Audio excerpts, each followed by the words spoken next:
हाँ जी, so good morning students. हम आपकी 11th क्लास की यूनिट सेकंड के न्यूमेरिकल प्रॉब्लम्स कर रहे थे, ठीक है।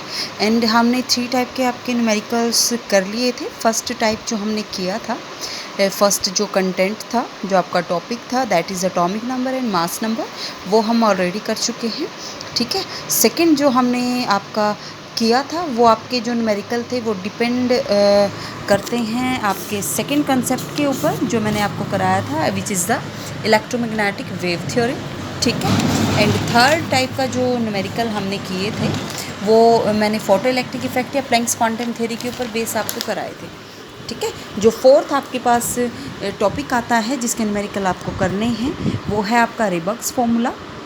मीन्स रेबक्स फॉर्मूला आपका कहाँ से आपका जनरेट हुआ है, ये जनरेट किया क्यों गया है, ये हाइड्रोजन स्पेक्ट्रम की जो फाइन लाइंस हैं, जो सीरीज़ हाइड्रोजन स्पेक्ट्रम बनाता है, उसको एक्सप्लेन करने के लिए आपका यूज़ किया गया है, ताकि जो पर्टिकुलर सीरीज़ है उसकी वेवलेंथ या फ्रीक्वेंसी को हम कैलकुलेट कर सकें, ठीक है।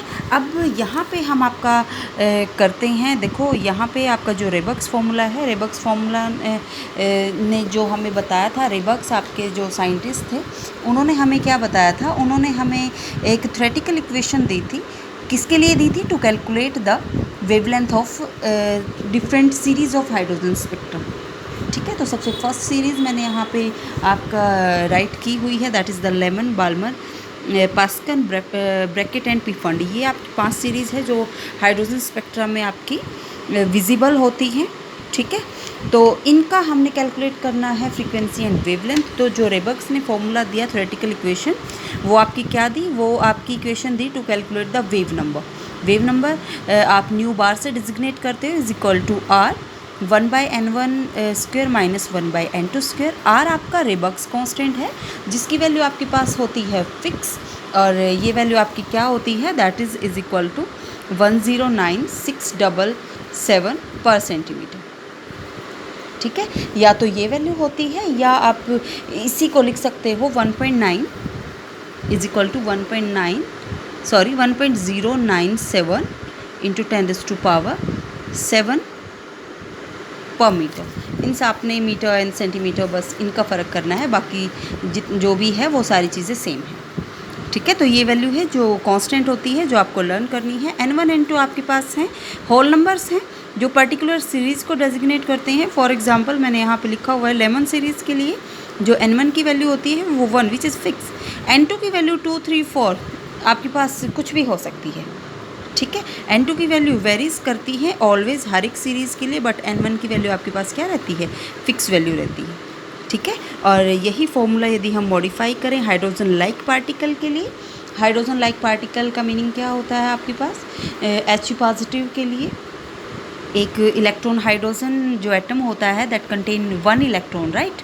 तो वहाँ पे हाइड्रोजन लाइक पार्टिकल, जैसे आपके पास हो गया He पॉजिटिव, हीलियम पॉजिटिव हो गया, लिथियम 2 पॉजिटिव हो गया। 2 पॉजिटिव होने के बाद लिथियम जो कटायन है उसमें 1 इलेक्ट्रॉन रह जाता है, तो that can also show the spectrum like hydrogen, ठीक है। तो उसके लिए जो फॉर्मूला है वो हल्का सा मॉडिफाई हो जाता है, वहाँ पे आप जेड स्क्वायर से और मल्टीप्लाई कर देते हो, which represent the atomic number of hydrogen like particle, ठीक है। अब इसके ऊपर बेस्ड हम करेंगे न्यूमेरिकल्स आपके। तो फर्स्ट आपका न्यूमेरिकल मैं यहाँ पे कराती हूँ। बहुत इजी न्यूमेरिकल आते हैं, कोई इतना टिपिकल न्यूमेरिकल यहाँ से नहीं पूछा जाता।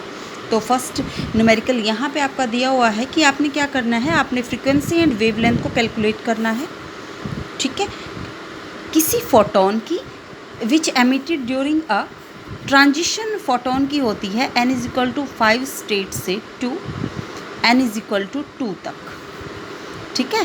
फोटोन की जो ट्रांजिशन है वो कहाँ से कहाँ तक हुई? आपकी n इज इक्वल टू 5 से लेके n इज इक्वल टू 2 तक हुई, हाइड्रोजन एटम, इन हाइड्रोजन एटम। तो आपने उस फोटोन की क्या कैलकुलेट करनी है? फ्रीक्वेंसी एंड वेवलेंथ, ठीक है। तो फर्स्ट पार्ट हम सबसे पहले तो हम यही कैलकुलेट कर देते हैं, सेकंड पार्ट पे हम उसके बाद मूव करेंगे, ठीक है। अब देखो यहाँ पे आपको पता है ये आपके पास सीरीज़ दी हुई है n is equal to 5 and n is equal to 2। आपको यहाँ पे आइडेंटिफाई करना है n2 की वैल्यू क्या है, n1 की वैल्यू क्या है। तो सबसे पहले आप यहाँ पे लिखोगे अकॉर्डिंग टू रेबक्स फॉर्मूला, रेबक्स फॉर्मूला हमें क्या बताता है? रेबक्स फॉर्मूला की जो इक्वेशन है that is nu bar is equal to R 1/n1² minus 1/n2²। ठीक है, आर की वैल्यू तो होती है कांस्टेंट 109677 पर सेंटीमीटर, बट n1 यहाँ पे क्या होगा, n1 एंड n2 ये आपको कैलकुलेट करना है। ठीक है, तो यहाँ पे थोड़ा सा आप इक्वेशन को एक बार जो स्टेटमेंट है उसको पढ़ो। उसने क्या बोला है, जो फोटोन है उसकी ट्रांजिशन कहाँ से हुई है, n is equal to 5 to n is equal to 2। Means उसने क्या किया है, वो आपका 5 से 2 में 5 to 2 मीन्स n2 की वैल्यू कितनी है, n1 आपका क्या रहेगा 2, क्योंकि फिक्स वैल्यू है 2 में, तो वो आ गया है, कहाँ से आया है 5 से आया, तो n2 की वैल्यू क्या होगी 5। तो यहाँ पे आप क्या लिखोगे, n2 जो है that is equal to 5, n1 की वैल्यू कितनी होगी 2। ये चीज़ समझ आई। ट्रांजिशन कहाँ से कहाँ तक हुई, 5 to 2 में हुई। मीन्स आपकी कौन सी सीरीज़ में हुई, बाल्मर सीरीज़ में हुई। अल्टीमेटली जो फोटोन है वो बाल्मर सीरीज़ में आ गया है, कहाँ से आया, n इज इक्वल टू 5 से। तो n2 की वैल्यू होगी 5, n1 की वैल्यू क्या होगी 2। तो वैल्यूज़ पुट करो, nu bar is equal to R 1/n1² means 2² minus 1/5²। तो यहाँ पे वैल्यू आप पुट करोगे 109677। इसको आप जब भी सॉल्व करोगे तो ये आपका आ जाएगा 21/100।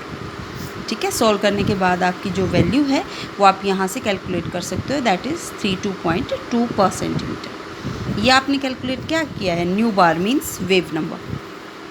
अब आपको पता है, लास्ट आप न्यूमेरिकल कर चुके हो, वेव नंबर में एंड वेवलेंथ एंड फ्रिक्वेंसी में आपका क्या रिलेशन होता है, वी नो वेरी वेल। जो लैम्डा जो वेवलेंथ है दैट इज़ इक्वल टू 1/न्यू बार। रेसिप्रोकल होती है तो मीन्स क्या हो जाएगा 1/23032.2। यहाँ से आप वैल्यू कैलकुलेट कर सकते हो। ठीक है, ये आपकी अप्रॉक्स कैलकुलेशन इन्होंने की हुई है, ये आपकी आ जाएगी 434 नैनोमीटर। ठीक है, उसके बाद आपने क्या निकालना है, उसके बाद आपने न्यू कैलकुलेट करना है। वी नो फ्रीक्वेंसी क्या होती है, c/λ। c आपके पास होती है velocity of light means 3 × 10⁸ metre पर सेकेंड, एंड ये आपके पास क्या है 434 × 10⁻⁻8 मीटर में कन्वर्ट कर लेते हैं नैनोमीटर को। तो यहाँ से वैल्यू कैलकुलेट करने के बाद आपके पास आती है 10⁻15 पर सेकेंड। ठीक है, तो मीन्स कैलकुलेशन वर्क है, कोई इतना टिपिकल नहीं है, डायरेक्ट वैल्यूज पुट की है फॉर्मूला में, आपने निकाल लिया। ठीक है, सेकंड थिंग इन्होंने बोली है, सेकंड जो पार्ट इन्होंने बोला है कि in which region the electromagnetic spectrum of this radiation lie. Means जब ट्रांजिशन फोटोन की n इज इक्वल टू 5 से 2 पे हुई, तो जो स्पेक्ट्रम बना वो किस रीजन में आपका बनता है, एक तरह से इन्होंने रीज़न पूछा है। तो वो मैं आपको एक बार बुक में से दिखा देती हूँ। देखो, आपने सबसे पहले कैलकुलेट क्या देखना है, आपने देखनी है वेवलेंथ कितनी आई है 434 नैनोमीटर। एंड यहाँ पे जब आप स्टडी करते हो हाइड्रोजन स्पेक्ट्रम को, तो देखो यहाँ पे जो सीरीज़ हैं उनकी वैल्यूज़ दी हुई हैं। लेमन सीरीज़ की वैल्यू, बार्मर सीरीज़ की वैल्यू, पास्कन, ब्रैकेट एंड पीफन, इनको जस्ट एक बार ओवरव्यू ले लेना है। ठीक है, तो यहाँ पे देखो ये जो वेवलेंथ है, वेवलेंथ ही नैनोमीटर दी हुई है, तो कहाँ 434 कहाँ लाई करती है, बाल्मर सीरीज़ में। बाल्मर सीरीज़ कहाँ लाई करती है, विजिबल रीजन में। Lyman lies in ultraviolet, Balmer lies in visible, and जो आपके पास ये 3 सीरीज़ हैं ये कौन से रीजन में लाई करती है, इंफ्रारेड में। ठीक है, तो यहाँ से आपको पता लग जाएगा कि जो सीरीज़ है वो कहाँ लाई की, आपकी लाई करती है इन द विजिबल रीजन। ठीक है, एक तो तरीका है ये कैलकुलेट करने का। दूसरा मैं आपको बताऊंगी जब हम बोहर्स मॉडल, इससे नेक्स्ट वाला जब हम टॉपिक करेंगे तब।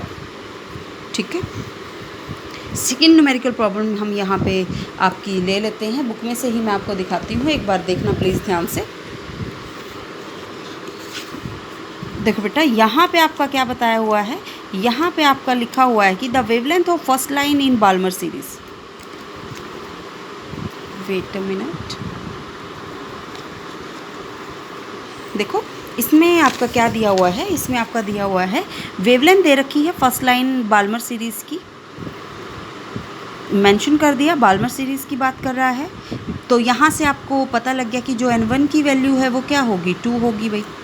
फर्स्ट लाइन की बात कर रहा है तो बाल्मर सीरीज़ से फर्स्ट लाइन कौन सी होगी, वैल्यूज़ देखो आप यहाँ पे, this is the Balmer series, इसकी फर्स्ट लाइन क्या होगी 3, सेकेंड लाइन क्या होगी 4, थर्ड क्या होगी 5। तो सेम है, इसने कहा है कि वेवलेंथ जो फर्स्ट लाइन से है बाल्मर सीरीज़ की वो उसकी वैल्यू दे रखी है, दैट इज़ 656 नैनोमीटर।